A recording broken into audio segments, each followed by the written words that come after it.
cette lutte, nous la vaincrons.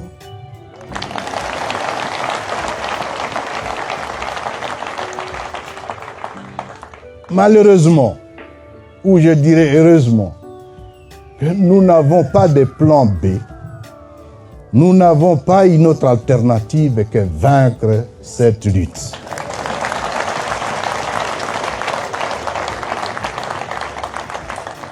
Nabasoje mbaye ikaze na karibu mwese mukomeje kubana natwe. Iyi ni Inkubi Media, tugarutse mu makuru yacu yihutirwa nk'uko mutangiye mubyumva.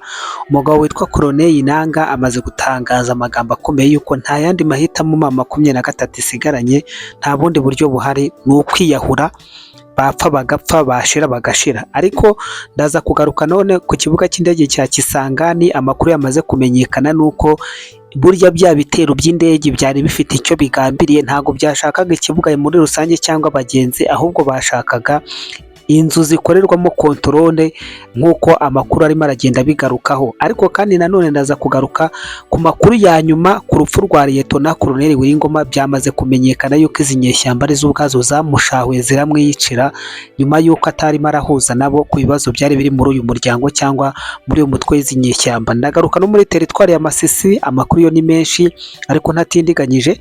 Reka mbasabe namwe muze kudutera inkunga yanyu, muduha commentaire, mukora like, mukora share, kandi ubu ari bwo bwa mbere ugeze ntuze kugenda udakoze sabone. Nkuko nabibabwiye rero, reka duhere Kisangani gutya.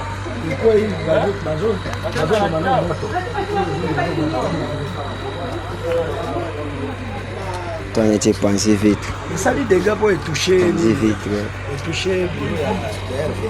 Quand tu as tout de contrôle, tu as la drogue dans la bouche.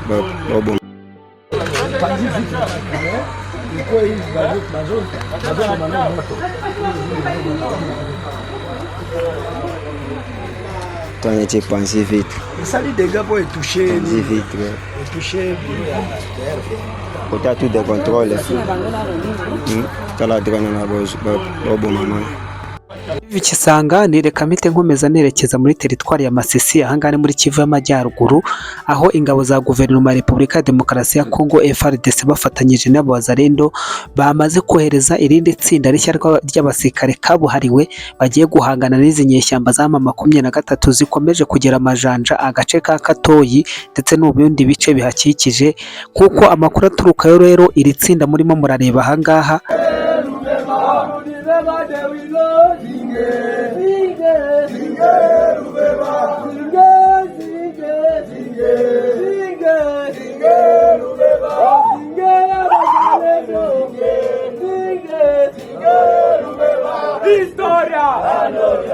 Con excelencia lingaka bame mae namo koko atepela excelencia lingaka bame mae namo kongo ne asepela excelencia lingaka bame mae namo kongo Abantu muzi kwitegereza mu ndebere, hano hari video ya Makenga, Sultan Emmanuel Makenga yashyizwe hanze. Niba koko iyi video ari umwimerere cyangwa niba ari bya bindi bari kujya gutoragura muri puberi bya kera byarangiye bakaza kudukangisha, ngo Makenga yongeye yagarutse nyuma yuko amaze iminsi yaraburiwe irengero, ndetse hakaba n'amakuru amwe amugaruka avuga yuko drone ya CH4 yaba yaramukubise intorezo mu gikanu. Ariko iyi video muyindebere, muze no kunsuzumira abazi kureba cyane, mumbwire iyi video ni yaryari. Bonjour les élèves. On vous a dit que je suis mort. Oui. Et pourtant c'est faux. Je suis vivant. Je suis venu pour vous rassurer la sécurité.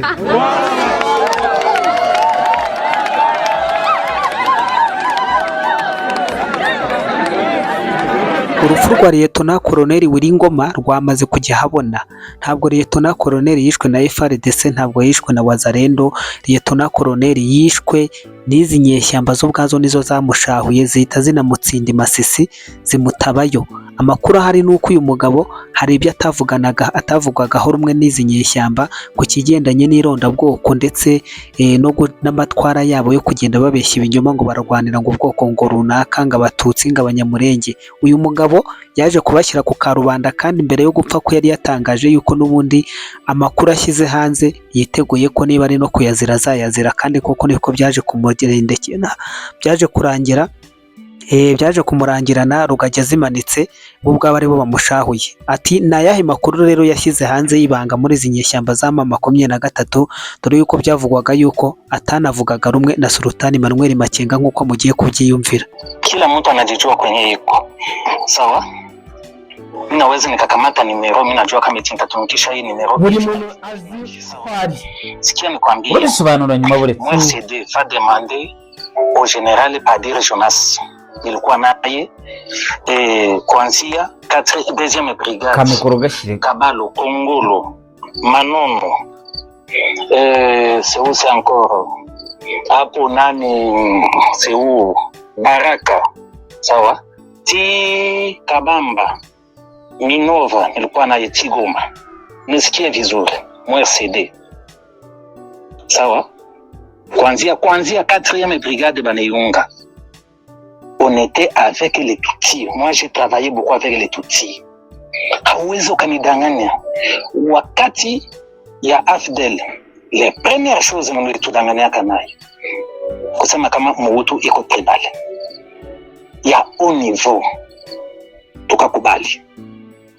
Deuxième chose, unafika wakati ya mzee Désiré Kabila Goma le 2 août, yuko mustadi, nimetudanganya tena.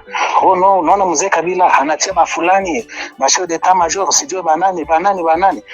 Niba katangi. Tunakubali vile vitu vya kwenu. Chaque fois nimetudanganya vitu ya tribalisme. Sawa? Mobutu tribale. Nani mzee Kabila tribale. Huyu Joseph Kabila mwenye anakuya leo kuchama yetu ya RCM23 tribale. Tshisekedi tribale. Japo nyinyi Watusi depuis tunakamata Goma, niambie un seul Congolais ke fulani iko na jenga.